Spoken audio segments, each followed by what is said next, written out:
I noticed that my palms were sweaty when I grabbed the door handle, nervously pulling the door open. I entered an amazingly bright, modern, and bustling establishment. Taking another step, I heard a chair to my left scrape against the tiled floor, almost like nails on a chalkboard, only much louder. I turned to look in that direction. I saw a flash and felt a very hot and heavy object slam into my chest. I stumbled backward but remained standing, trying to grasp the situation I had stumbled into. I recognized Harold Blake's grim face above the barrel of the gun he held pointed at my chest. The size of the barrel made it clear that he was armed with something much larger than the .22 caliber I had expected to see. He was yelling at me, but I couldn't understand him because of the ringing in my ears. Although I couldn't make out his words, I easily deciphered his intentions. It was clear he was completely unhinged. He raised the gun slightly higher and took a step toward me, a disgusting smirk forming on his face. Then it vanished. Not just the smirk, but his entire face. "Oh my God, Dave, you've been shot," Les Williams exclaimed, quickly approaching and carefully lowering me onto a comfortable chair. Les was my wife's cousin's husband. He worked as a detective in the local police and was a decent guy. Now I liked him even more, as Harold Blake lay on the floor with his eyes wide open but unseeing. Les was a big guy, and he really landed a solid right cross on Blake's ugly face. Les started grabbing paper napkins and pressing them against my chest, shouting at the bartender to call an ambulance. I felt very lightheaded. My butt started sliding off the wooden chair. The man sitting next to Les picked me up under the arms and gently lowered me to the floor. I heard Les say quietly to another man, "Better get that damn ambulance here quick, or they'll take Dave straight to the morgue." "Thanks for the support," I managed to say before losing consciousness. At some point, I started coming to. It wasn't hard to recognize the smells and sounds of the hospital. The drowsiness was intense, and my chest hurt like never before. I could hear voices, so I decided not to open my eyes yet and listen to what they were saying. "Mom, who the hell is this Harold Blake?" demanded my daughter Serena. "I know he works at your company, but why did he shoot Dad? Did you or Dad have problems with him?" "He's been bothering me ever since I went to that seminar in Las Vegas 2 weeks ago," replied Shannon, my loving wife. "I had no idea he was so unstable." "That's not much of an explanation," Serena retorted. "Why was he bothering you after the trip? You told me you had a great time with Janice Long and the new girl from accounting. Why the hell did that miserable bastard shoot Dad? You're not telling me everything, are you? Do you have an affair with that jerk? Are you cheating on Dad? Tell me you're not sleeping with that pathetic freak." Lying in bed and listening, I really hoped Serena meant Blake, not me. Nonetheless, I wouldn't be surprised if Shannon asked Serena which exact freak she was referring to. Of course not. Shannon insisted. Blake ended up at the seminar when Bill Lane's wife got so sick that Bill couldn't attend. Blake filled in for him. I didn't even know he was in Vegas until I got back home. If you didn't know he was there, why did he start bothering you? What did he want? He wanted me to sleep with him. He tried to blackmail me, and I refused to go along with it, Shannon replied. "Mom, your dumb answers are starting to annoy me. Everything you're telling me raises new questions, answers to which I shouldn't have to pry out of you. Dad is lying in a hospital bed after they dug out a .38 caliber bullet from his chest. It barely missed his heart, but grazed his lung. He was shot by your coworker, who, as you now claim, was trying to blackmail you for sex, but you're not giving answers to all the questions that seem perfectly obvious to me. Why, where, when, who, how, and what the hell?" "Mrs. Grant? My colleague, and I would like to ask you a few questions about today's incident. Could you come with us?" A confident female voice asked. "We need to get your testimony to understand the nature of this shootout." "I hope the police have better luck than me," Serena muttered under her breath as the sound of a closing door echoed. "Dad, please tell me everything will be okay. Mom and I will be lost without you." I cautiously opened one eye and saw Serena sitting alone, her face buried in her hands. She seemed to be trying to hold back tears. "I'll recover as soon as I can," I muttered, surprising and relieving Serena. "Dad, you're awake. They told us you're out of danger and everything will be okay. Mom and I were allowed to sit by your bed and wait until the anesthesia wears off. I promised to let the nurse know as soon as you woke up." With these words, Serena jumped up and left the room, returning about a minute later. Behind her stood a middle-aged nurse with a smile.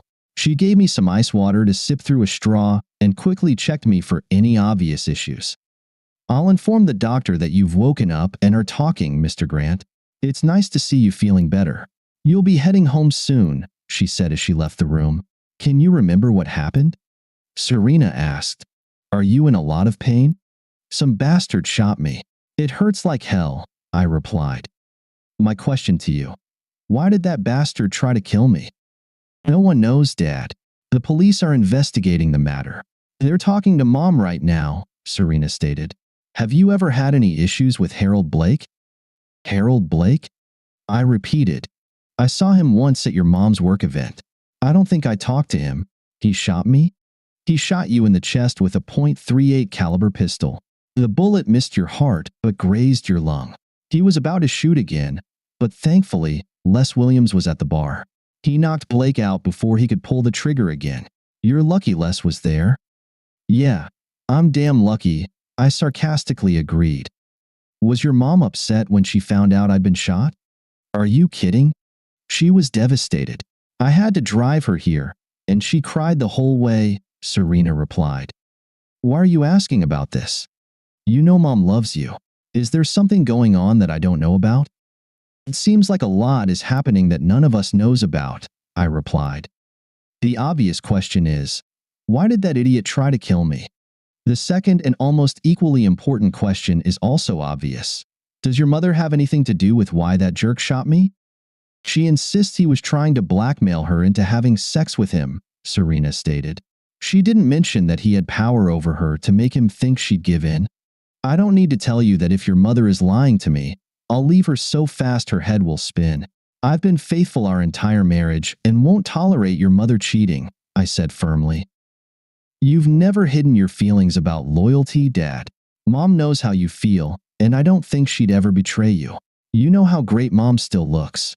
She'd never be with a creep like Harold Blake, even if she did something strange," Serena reassured.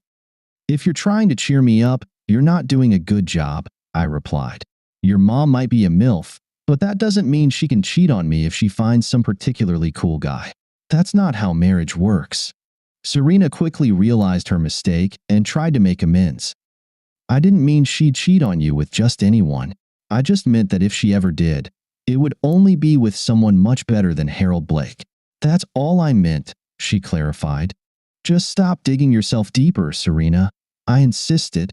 "Dad, you're awake," Shannon exclaimed from the doorway. "I was so worried about you." "And why would you be worried about me?" I asked. "Just one of your work colleagues shot me with a .38 caliber pistol. Nothing scary about that, of course. Depending on why he tried to kill me." Shannon was shocked by my words. She stopped moving towards my bed and started sobbing. "He shot you because I told him that you would kick his ass if he kept bothering me. He has several videos where in compromising positions. He thought I'd sleep with him sooner than let him show you those videos. Then I stupidly threatened him with a serious beating from you, Dave. I didn't realize how unhinged he was. He told me that if you came after him, he'd shoot you," Shannon said. "He said he had a permit to carry a weapon and he'd use it if you even looked at him sideways." "He told you he had a .38 caliber? That's damn powerful, especially within 10 feet, I sharply clarified. "At first, he said he had a Ruger .22 caliber. I laughed at him. I said you'd shove that little gun up his ass if he ever came at you," Shannon admitted. "Obviously, he bought the .38 caliber as soon as the waiting period was over. Let's see if I understand this correctly. This crazy bastard tells you he'll shoot me with his .22 caliber if I come near him for any reason. This prompts you to tell him that his gun is too ineffective to shoot me, so he takes your advice seriously and gets a bigger gun? Why did you threaten him without telling me? Why did you advise him to get a bigger gun?" I growled. "The police just asked me the same thing," Shannon admitted. "I was trying to dissuade him from harming you. I thought by telling him how big and strong you are, he'd back off. I didn't expect him to buy a bigger gun. You know I would never intentionally provoke someone to shoot you." "And yet that's exactly what you did, Mom," Serena interjected. "You still haven't told us what incriminating videos he had and how he got them. What the hell did you do, Mom?"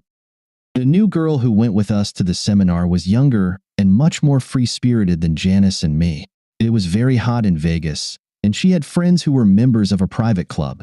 She kept asking us to go with her to the club. One of the perks was using a beautiful Olympic-sized pool. "I'm not going to ask any more questions, Mom," Serena declared. "Obviously, there's a lot more to this story." It was a private club where members and guests went naked or, at least, topless. It's embarrassing to admit, but Janice and I agreed to go there after our seminar ended.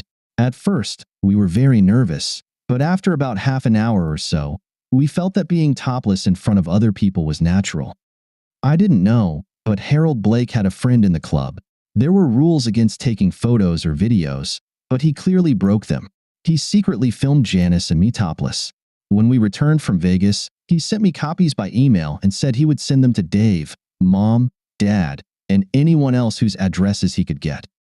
Janice said he did the same thing to her. He wrote the email in a way that made it seem like we had sex multiple times in Vegas. He just wanted it to happen again. "That's why I didn't show it to you, Dave. I was afraid you'd think it was true. It's not. I would never cheat on you." I was shocked by Shannon's explanation of the events in Vegas that led to me getting shot. How could I have been so naive? Sweat began to drip from my forehead. "I'm sorry, but I must ask both of you to leave," announced a tall stranger entering the room. "I allowed you to sit with your husband and father, thinking he would wake up in a friendly atmosphere. I didn't expect him to be under such stress as he is now. If his recovery goes as I sense, you should be able to take him home in a day or two. It's fortunate that the bullet followed the trajectory it did." "Of course, Dr. Rains," Serena replied, getting up and guiding her mother to the door. The guy, apparently a doctor, examined my wound, but I fell asleep before he finished the examination. When I woke up next, there was a police officer and a man in plain clothes in the room. The officer nodded when he saw that I had opened my eyes. "Mr. Bell? I'm Officer Hastings, and this is Detective Allen. We would like to ask you a few questions about the events that led to your surgery. Are you feeling well enough to talk to us?" "We'll try to be brief." "Actually, I know very little, but I'll answer your questions as best as I can," I replied. "Perhaps it would be quicker if you just told us what happened," Detective Allen suggested. I recounted everything I remembered from the moment I opened the door to the pub until I woke up in the hospital bed. "Did you have any interaction with Harold Blake before he shot you?" the detective asked. When I shook my head, he inquired, "Have you read the emails he sent to your wife? She told us that you're not savvy with computers and don't even know the password." This detective made it easier for me by throwing softballs at me. "Shannon is right. I'm not tech savvy, and she never told me any of her passwords. Did he send her something via email indicating that he was planning to shoot me?" "I can't discuss what we've learned so far. We're just trying to piece together all the puzzle pieces," Allen replied, then asked a few more questions about how I interacted with Blake. I told him that I had seen him once at one of Shannon's company events and never spoke to him. As far as I remember, Shannon never mentioned his name. They seemed satisfied and soon left me alone with my thoughts. I really messed everything up. It was obvious. Shannon said she never slept with that jerk, and I believed her. She rarely lied, especially about something serious, and she had tells that allowed me to understand if she was distorting the truth.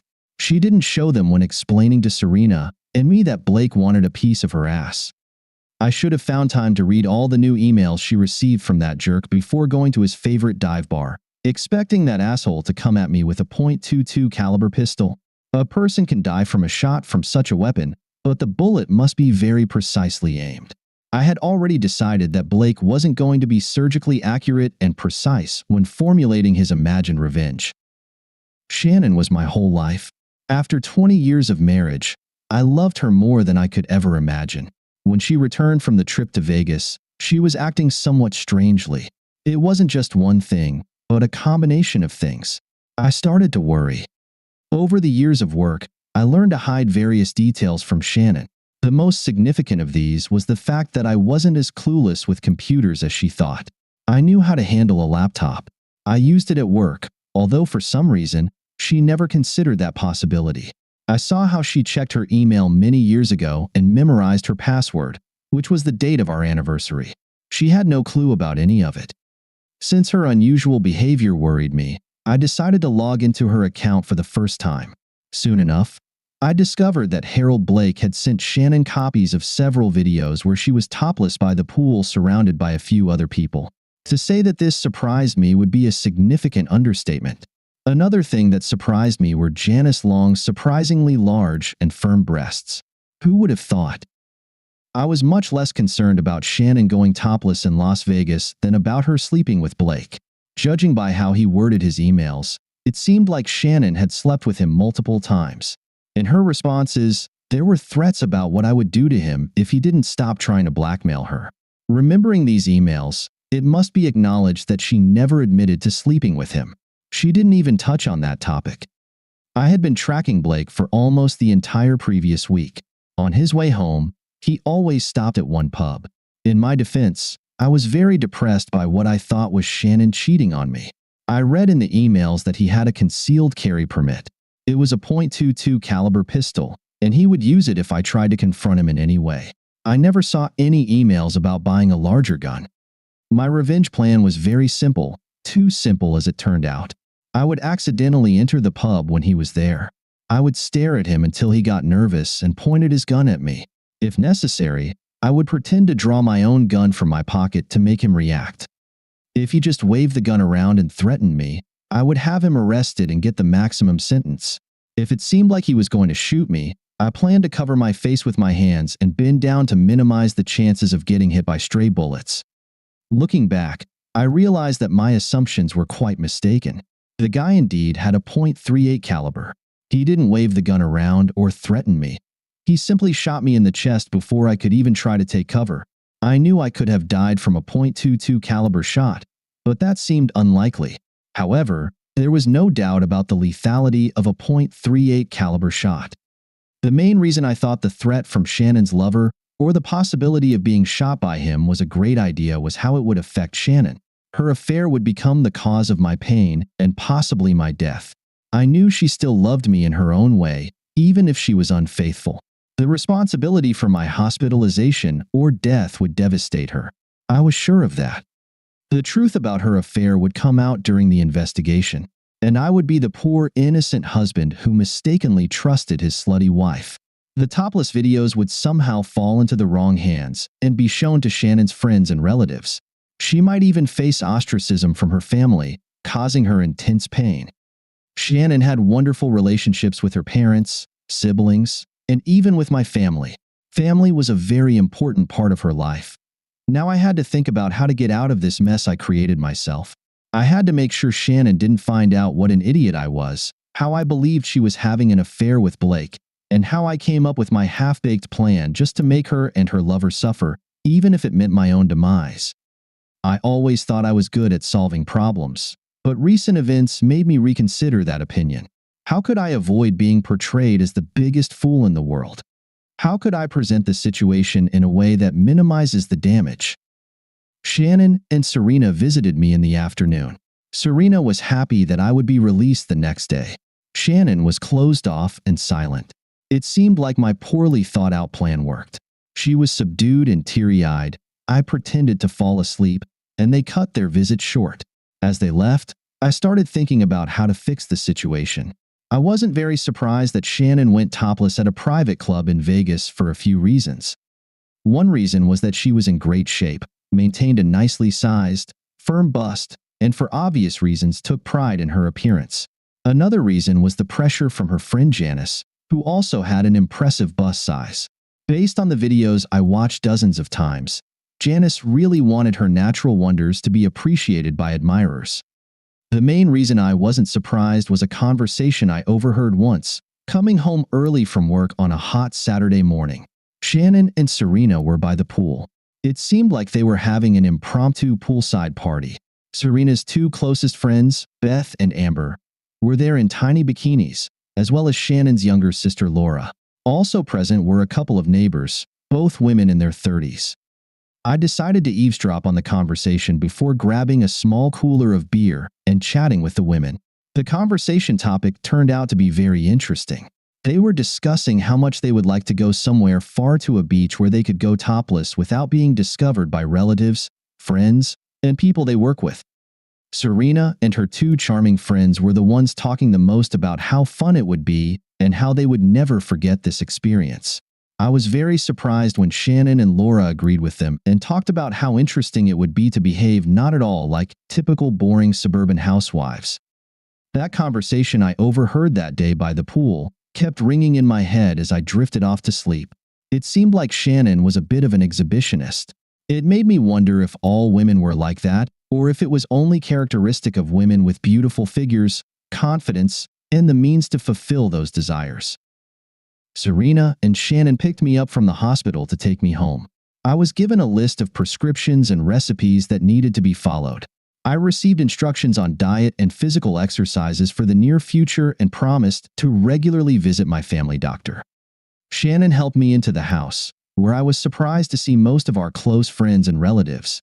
Everyone expressed their concern and wished me a speedy recovery. I shook hands and greeted people until my strength began to wane. At that moment, I sank into my favorite armchair to rest. Reluctantly, I fell asleep.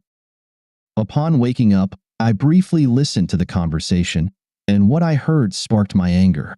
Essentially, Shannon was being attacked by both her and my family for her misbehavior in Las Vegas. It became clear from the conversation that the videos had indeed fallen into the hands of most of our guests. Married women don't go around with bare breasts, especially in an unfamiliar place, lectured Shannon's father. You might as well get a tattoo on your forehead or on your backside, or in both places, indicating that you're available and easy. Acting like this is just asking for trouble. Dave got shot because of you. Jack's right, my father chimed in as soon as Shannon's father fell silent.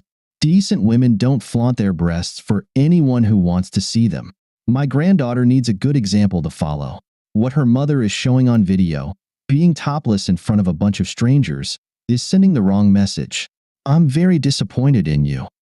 Shannon just stood there, taking it all in. Tears streamed down her cheeks, and she trembled slightly. That was her reaction when she was deeply saddened and under extreme stress. My heart broke seeing and hearing how my wife was being treated like an outcast. But what infuriated me the most was how harshly our own family was treating Shannon. Everyone here needs to shut up or get the hell out. I growled, rising to my feet and approaching Shannon. Jack, whose house is this that you're standing in right now? I demanded an answer from my father-in-law. Well, it's your house, Dave, Jack replied, not trying to conceal his confusion. Wrong answer, you idiot. I roared. This house belongs to your daughter, who happens to be my wife, and to me. You're in Shannon's damn house and calling her actions completely unacceptable. You have a few options. You can get out of our house and stay out. You can try your luck treating me like crap, or you can apologize to Shannon. I was just pointing out that her actions. Jack began. You're on thin ice, Jack. Preaching is not an option. Get the hell out right now or apologize to your daughter, I warned. Son, he was just. My father tried to intervene. You're next, Dad, I warned. No one in our house speaks ill of my wife or about her. What will you do, Jack? I was wrong, Shannon. Your husband loves you, and he's right. This is your house, and I should respect you and defer to you. If I can't give you that, then I shouldn't be here. I apologize. Shannon rushed to her father and hugged him, while her mother, Susan, hugged me tightly. That's how a man defends his wife. You're a good man. The groan I involuntarily let out when Susan pressed against my wound drew everyone's attention. Grandma, I think your breasts were putting too much pressure on Dad's chest, Serena remarked. Those girls have turned more than one man into jelly, Susan grumbled as the chuckles were replaced by tension in the atmosphere. Shannon, I want to apologize before Dave kicks me out. I went too far. You've made my son happy and given us a beautiful granddaughter, my father said. It seems everyone got the wrong impression that I'm upset about Shannon letting her hair down and her top in Vegas. In reality, you would have never known about it if it weren't for that scumbag Harold Blake. I had an epiphany as both fathers attacked Shannon. Since I loved her deeply and understood her a bit better than a few weeks ago, I planned to make lemonade out of lemons. Shannon has a beautiful figure. I challenge anyone who has seen the videos where she's topless to dispute this statement. We take pride in her figure. I believe most attractive women like Shannon are inclined towards exhibitionism. It's evident that Shannon has it. When she told me she was going to Vegas, I advised her to visit that club where she could go topless and no one would know about it. It turns me on that men enjoy looking at my wife. As long as I'm the only man who appreciates these charms up close, personally and directly. If you want to criticize someone for Shannon having a good time in Vegas, try doing it with me. We make decisions together and base them on what makes us happy, not random friends and relatives. Shannon looked shocked as I said this. Serena grinned widely and glanced at Mom. Both women exchanged nods. Their skills of silent communication were well known in our family. Everyone else was still trying to digest my little revelation. They looked at me surprised, amused, and approvingly. Since the cat is out of the bag, you may know that Shannon and I are going on a 2-week vacation in August. We're going to the island of Kokomo. The island is well known for its beaches, many of which require no clothing. We won't have any tan lines when we get back, I stated. If any of you have a problem with our life choices, express it now. Tell us why we are sick puppies and need help. I think it's a great idea, Dad. Mom will enjoy having her tits free, with horny men ogling her, and you'll be there for protection, Serena predicted. Thank you, Serena. It means a lot when our daughter understands and encourages our bacchanalia. I can't wait, Serena added. You promised that I could go on our next family vacation. You also told Beth and Amber that they could come with us if they paid for their airfare. We're going to have a great time. I was about to voice my opinion about Serena going to the beach topless. I immediately realized that I would react like Jack if I voiced my concerns about my 19-year-old daughter going to the beach topless. I would be the biggest hypocrite in the world if I suggested anything other than support Serena. I decided, thinking about the private conversation I would have with her later, I was torn between possible scenarios. Beth and Amber topless. That was a vision I wanted to experience. However, Serena walking around with her breasts exposed worried me. I contemplated telling her that this trip should be a romantic getaway for me and Shannon. What I heard next made me glad I hadn't voiced that thought yet. Sis, are you okay if I join you? Asked Shannon's divorced and very well-built sister Laura.